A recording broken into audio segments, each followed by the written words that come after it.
What's up? Um, yeah, I got a couple of emails, some donations, and I appreciate it. They click the link in the description box like you can do right now and leave a donation. I don't even have to be on the video telling you to do it. You can do it whenever you feel like. I appreciate it though. But we gonna talk about, somebody asked me like whatever happened to Cassius from Shady Records. Cassius is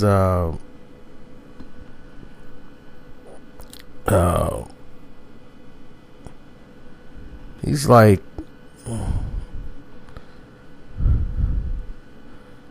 man, I think that what's the best way to describe Cass? I said, my goodness. I think the best way to say him is Cass is that's a gangster with a microphone. That's the best way to describe Cassius to me. That's a gangster with a microphone for real. Like, I believed him. I believed Cassius. Like, dude was like doing on videos battling dudes. Like, he was like that as like another DMX. That's how I remember they was like promoting him, and I had never seen a picture to see what he looked like when they had brought it to my attention about him. My cousin knew him and heard about him. It's like, yeah, it's this dude named Cassius. He's like, yeah. He's like, yeah. He's like, yeah, he cool as a fan, man. And he ain't even talk about him rapping. I was like, yeah. He's like, yeah, he kind of remind me of a DMX though, you know, but like a West Coast DMX. I'm like, yeah. It's like, yeah, man, but he cool as a fan, man. So that's how everybody treated it at that time. So, you know, things was looked at differently. But yeah, he still got his label. You know, he's got his bogus brand. You know, he's got the Bogus Boys. He's one of them Bogus Boys. So yeah, Cassius is a real dude. Like, there have been some situations where he had this, you know, front line. And I'm like, Eminem, and, you know, he was there doing when it was hot, when the beef was on. So that's when he was coming through the door for Shady Records. You know, they ain't get Cass to rap. They got Cass to hurt somebody. If you ask me, they ain't get Cass to rap. They got Cass to hurt somebody.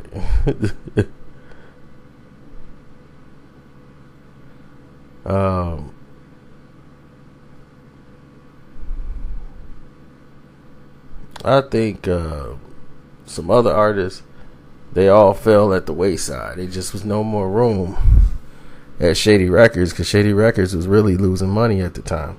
They were like barely staying above water. So people who were on the borderline that they didn't really know too well, like Cassis and Bobby Creekwater and Stat Quo, you know, those guys are going to be on the outskirts. You know, they were going to be pretty much out the game.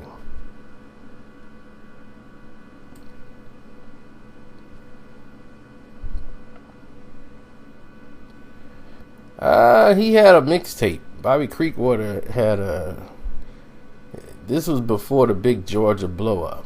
You know what I'm saying? In Atlanta. He was like locally known. And people was like, man, he just got like this, you know, this Bone Thugs mixed with Andre 3000 and all this, you know. He was on the remix with Nate Dogg on that Shake That. And Akon smacked that. You know, smacked that ass with Eminem. He was like, oh yeah, them was his songs right there.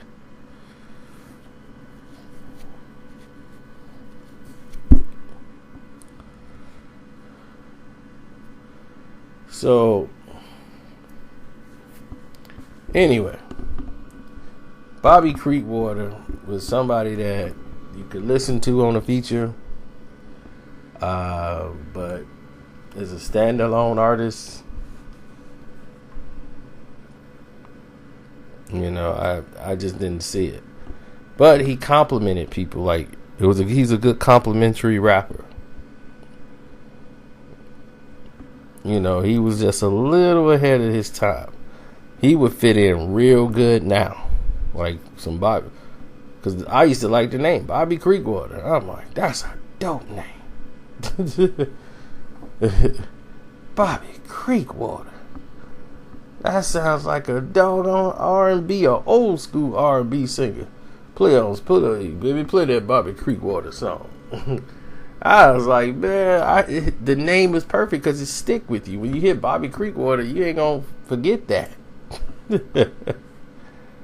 You know, that's something that's gonna stick with you for a minute. But like I said, everybody has a cycle period where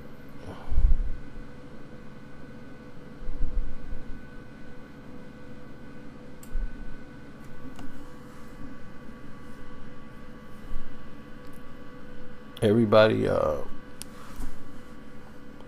think he's putting out EPs and stuff, and people projects weren't coming out. You got to understand that I think he was one of the first people gone. He saw the writing on the wall back in like 2009.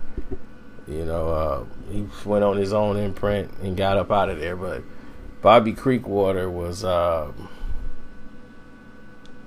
you know, was going. It's just a lot of problems at Shady Records. Not everything is just Eminem too. You got to understand that Eminem might have a ton of money, but the record label don't, and Eminem ain't finna put his money up no more than anybody else, and everybody was just losing it. You know, it was like, my goodness, what happened? How did this all go wrong? I don't understand. So they had all this talent and all these artists there, and they had guys who could really spit and do all this stuff. Then what's happened to Stat Quo, man? Stat Quo was more of a A&R than anybody. You know, like he was somebody who can mold talent, develop artists, you know, West Coast style. You know, he has more of a West Coast style than a Georgia style to me. He's definitely somebody that was a different type of rapper.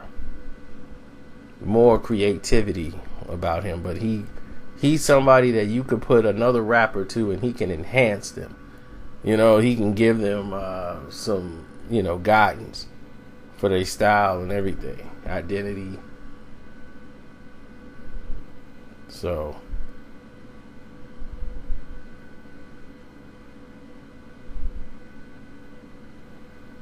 I think he's that guy Lil Xan. He's managing Lil Xan. He's a manager now, I believe. So I think Stat Quo is actually managing Lil Xan. So that's what makes it weird, is that the person that was your manager, you had him signed, and now he got Lil Xan and you dissing Lil Xan right now. That's a little crazy.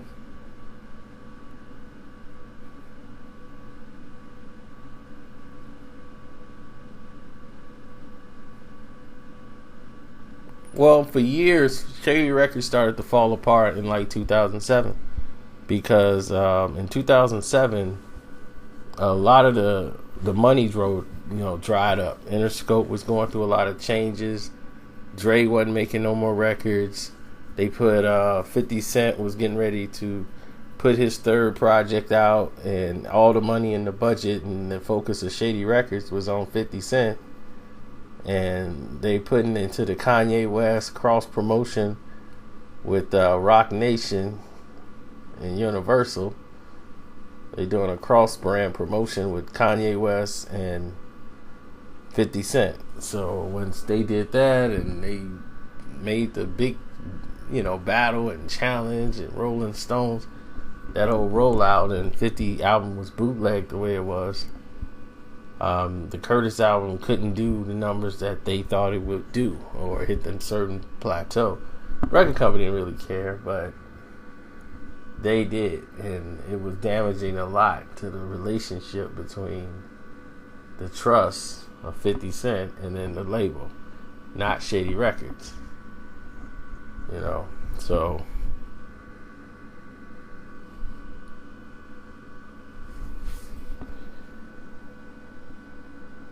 So he left Shady Records in Aftermath. He was unhappy with Statlanta.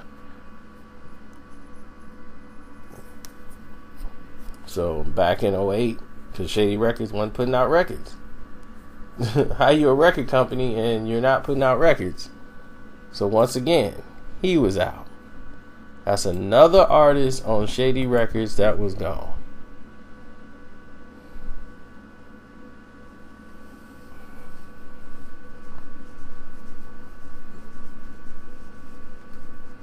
And I know people want to believe Eminem's in the office and all of these things are going on and he's making the decisions and Paul Rosenberg and Eminem are the two guys. They're just the founders. Okay, you got people that was under Shady Records that a lot of people didn't even know, like Interscope, A&M, Giffen Records. So, you got other parent labels that was partly involved and other people that were working at the facilities that was controlling things. Then you had Interscope at the time that was putting, their imprint on what was happening.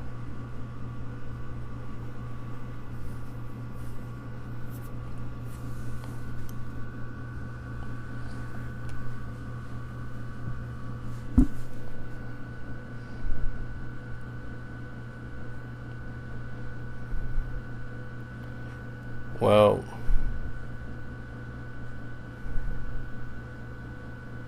when things started to go left was after its heyday.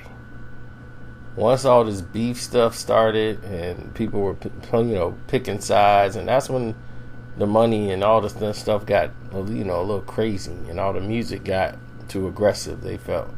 So the record company and everybody at Interscope wanted them to step back.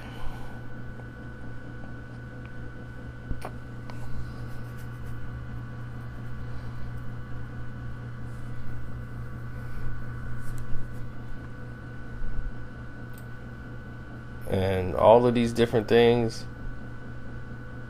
was happening, and Obi Trice released Second Rounds on Me in '06. I remember that. And he had just got shot in the head. Things was crazy. Proof had been gone for a while. But Eminem had lost his motivation to work.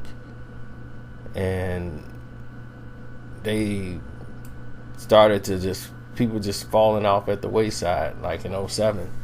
That was when the fire sale was coming. Obi, they decided to, it's best to let him go. Paul Rosenberg ain't really focused on any of these other artists that's not 50 Cent, that's on G Unit. I mean, that's on Shady Records. He just wasn't. They weren't releasing these albums. People were like, man, my project is done. It's ready to go. What's going on? People want their work out, and they're not doing it because it's not really bringing in any money. And when Eminem's your biggest breadwinner, and he ain't got it to go no more, he's just down and out. You guys they dead in the water.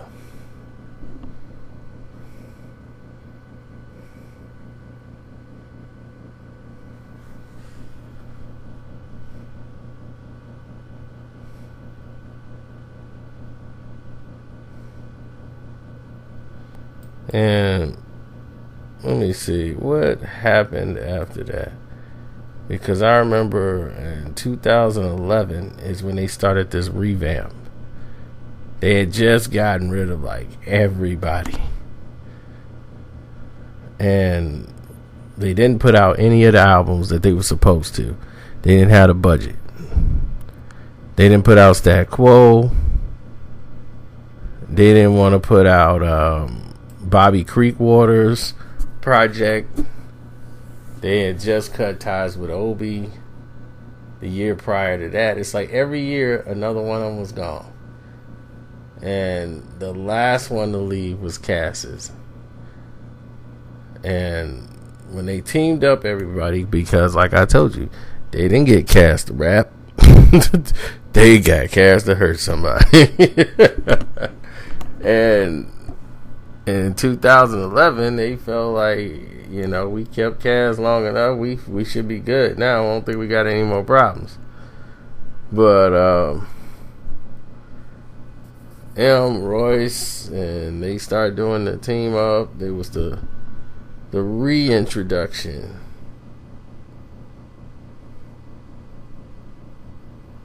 You know, it was like the reintroduction of Shady Records. Like, we're gonna start this over again and kick this back in overdrive. He got Yellow Wolf signed to the label, and here he is signing new acts. Needless to say, nothing came of it.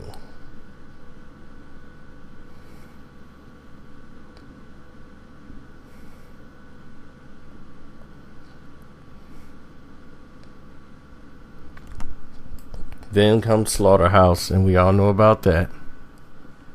But it was just another bad situation.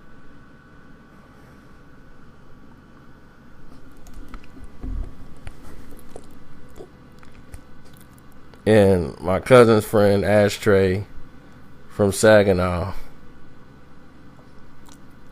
was gonna work on him and try to, you know, enhance his skills as far as production and help him work on structuring songs. I never seen or heard anything from Ashtray since, like a project. M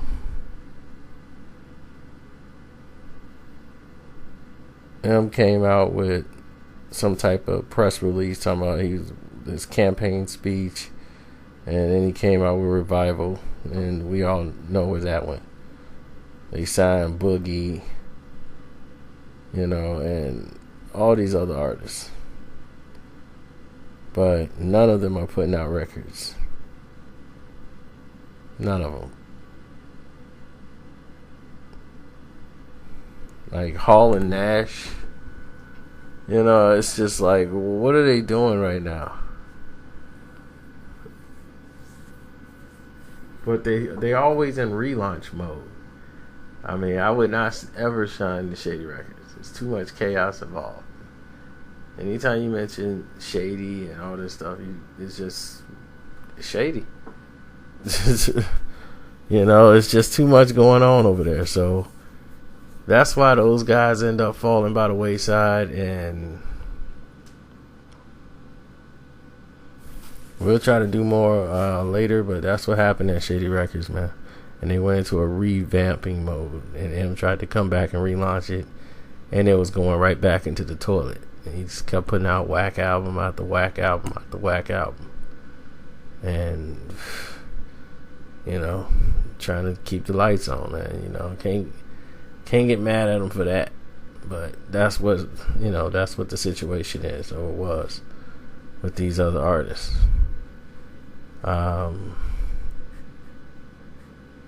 All that other stuff, I don't know nothing about.